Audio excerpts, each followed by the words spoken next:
One thing for sure that comes out of this movie is that when it comes to revolution, when it comes to change, everybody has different responsibilities, but we all know wrong when we see it. Hi, this is Clarissa Cruz, executive editor of Entertainment Weekly, and I'm here with Yahya Abdul-Mateen II, star of Trial of the Chicago Seven. Welcome, Yahya. Thank you for having me. I appreciate it. How you doing? I'm good. I'm good. Well, let's get right into it. The Trial of Chicago Seven, fantastic movie, and Thank it you. deals with the riots that took place during the 1968 Democratic National Convention. It's a peaceful protest that escalated because of the police, and it definitely resonates in today's world. Is that sort of what one of the things that attracted you to the project? Spot on. I think it was one of those projects that was very timely. Even though I got the project in I got it in the middle of 2019.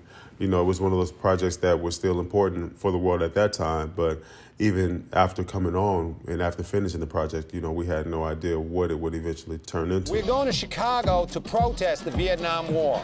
And there's no place to be right now but in it. We watched for a decade while these rebels without a job tell us how to prosecute a war. Well, they're going to spend their 30s in a federal facility, real time. People say, Abby, are you concerned about an overreaction from the cops? Holy shit. You all right? I was until I saw that. Of course, other than the content of the project itself was the chance to be a part of an Aaron Sorkin project with amazing writing, and to get into the room with a stacked cast. That was really, I think, an actor's dream. Definitely one of my dreams to get opposite Mark Rylance and Eddie Redmayne, Sacha Baron Cohen, Frank Langella, and the like. It was just a room full of extraordinary talent, and I was excited to get into that really good company and to tell a very important story as well. Did you know much about Bobby Seale's story before you took this role? I knew some. That definitely taking on the role gave me an opportunity to get more extensive with the knowledge that I did have. But I grew up in Oakland, California, just not even a mile away from DeFermi Park, and which was one of the sites of a lot of the Black Panthers programs at that time. And Bobby Seale is definitely an outspoken, charismatic figure in the Bay Area, Oakland community. So for me, this another thing that attracted me to this was a chance to go and sort of put on for for Oakland, and to show that Oakland hometown pride in this project as well. I think you did a lot without saying a lot, and and I'm wondering, as you were making decisions as an actor for your performance, I mean, what did you decide to hold back? What did you decide to not? And what sort of choices did you make? Yeah, well, Bobby's entire performance was a negotiation. He had something to say, but he was in the restrictions of court. To speak would automatically jeopardize the freedom that he didn't have. It would jeopardize his chance at freedom. So every time he spoke, there was a negotiation because he should not have been speaking out of turn, so to speak. And so I think that whole performance was about a negotiation between when do I speak up, how do I speak up, how do I make sure that my voice is heard, and then when it gets to the point where my voice is not being heard, what am I willing to do? What must I do? In order to ensure that that I have my humanity and my dignity at the end of the day. And they could take away his voice, but they could not take away his humanity and his dignity. And that's what I was fighting for, throughout the entire film. Which means that sometimes he's going to be incredibly frustrated, which means that sometimes he's going to have to be patient. Other times he's going to be completely dejected and completely over it. So I loved playing with his body language and showing when he was extremely invested and when he had no belief in the system at all, and when he was in complete disbelief versus when he was infuriated, and how his desire to be free and how his desire to be heard caused him to travel through those different forms of physical and vocal negotiation, I think. Aaron Sorkin is a writer, and obviously his scripts are amazing, but the character of Bobby was actually the one that stayed most closely to the court transcripts that were what was actually said during the trial. I mean, why do you think that is? And can you speak a little bit about that? Yeah, well, I don't. As amazing as Aaron is, he's also very smart and intuitive, and knows when he's not going to overwrite a scene.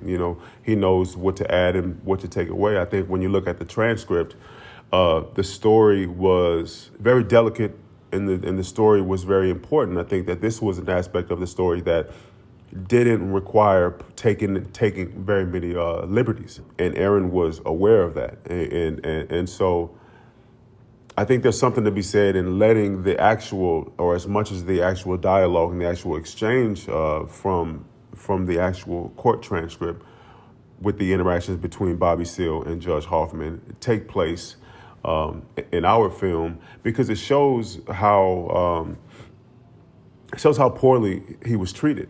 It gives us the ability to say, hey, we're not making this up. This is true, and it comes right directly from the transcript. So it really just highlights the mistreatment of Bobby Seale throughout that trial. And then Aaron, I think, very beautifully set the story up so that could shine through in the narrative as well. I'm sitting here saying that I would like to cross-examine a witness. Only lawyers can address a witness. My lawyer is Charles Gary. I'm tired of hearing that. Couldn't care less what you're tired of. What did you say? I said it would be impossible for me to care any less what you are tired of, and I demand to cross-examine the witness. Speaking about his experience, I mean, one of the most difficult scenes to watch was the one where he was beaten and bound and gagged and by order of the judge. Tell me what it was like filming that scene. And I understand that was also filmed on the 50th anniversary of Fred Hampton's death. Yeah, I believe it was. I mean, what did that feel like? And did you think of that while you were filming? A little bit. I try not to cloud my head with so much. It's hard not to, when you have that looming in the air. And it wasn't something that was planned. It was something that was, we looked up and we realized that that's where we were on that day. To me, I take that as a gift. I take that as a gift from Fred Hampton, a gift from the guys to say that, hey, you're in an important moment in history right now. You're in an important moment of storytelling.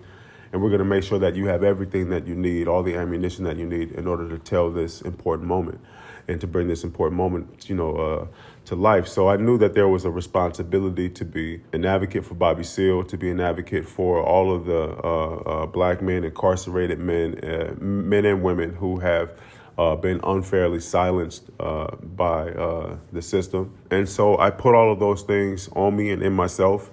And more importantly, I had something to say.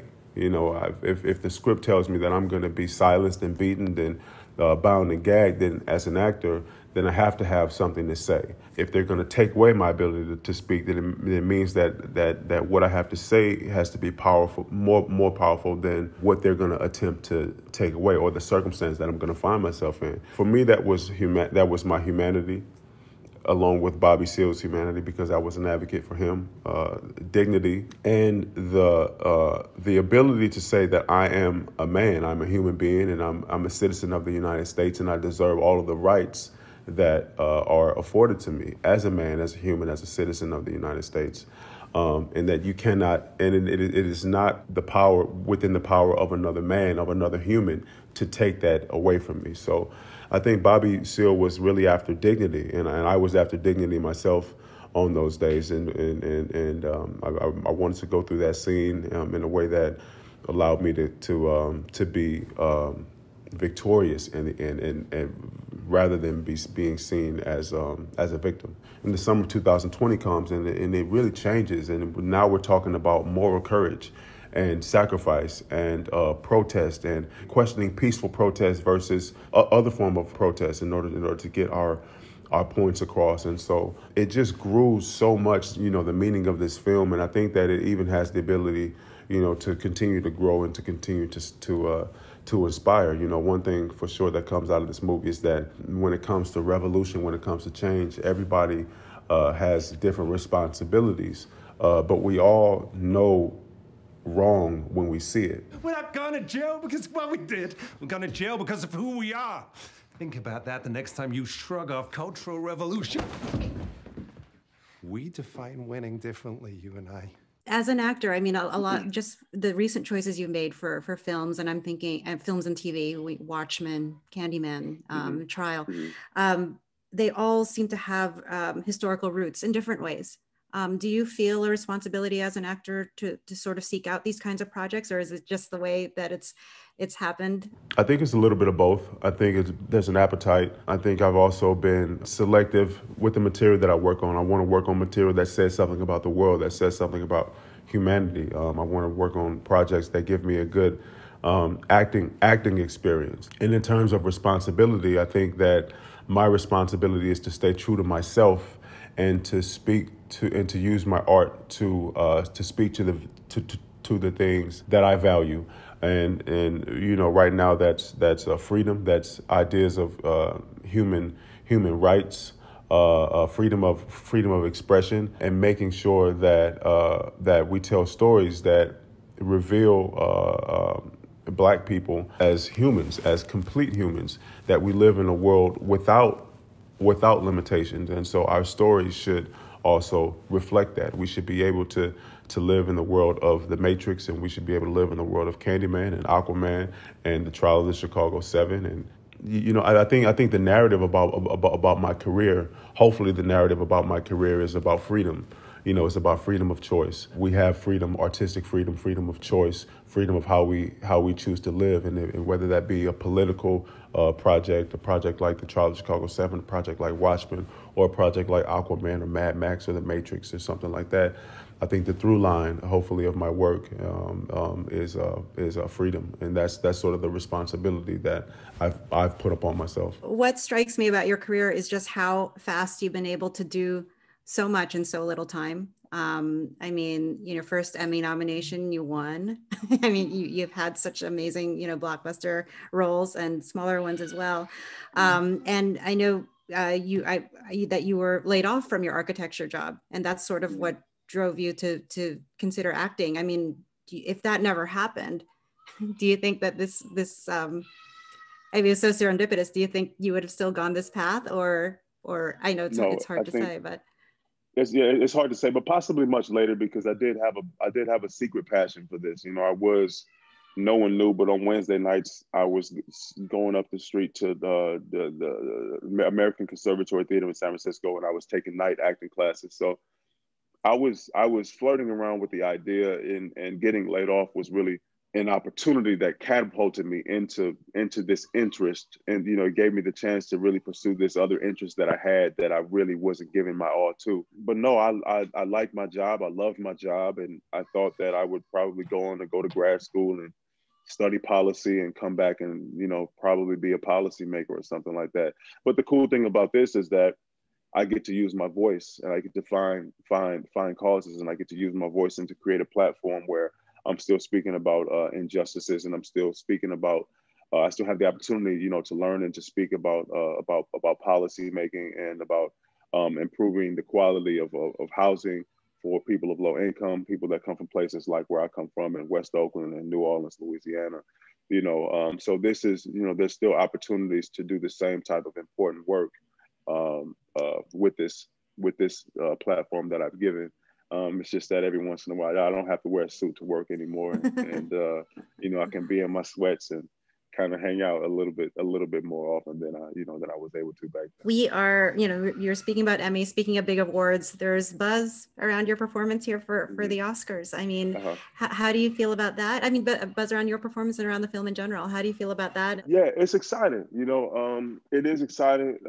It is a sign that I'm doing something right, you know, that I'm on the right path. And one thing that I'm learning about this year is that when you get the wins and when you get the bright spots, take them, celebrate them, and enjoy them. You know, I think in the past I would have been a bit more modest about moments like this, and I still approach this with a spirit of gratitude and humility. But I'm really enjoying the possibility of what this moment could be, but also what it actually is, you know, because the moments like this, films like this film is 15 years in the making, if not more. And, you know, me coming into that role was 9 years into the making, from the moment that I got, you know, laid off, into the moment where I decided to audition for Yale and to graduate and to go choose other projects and to step into that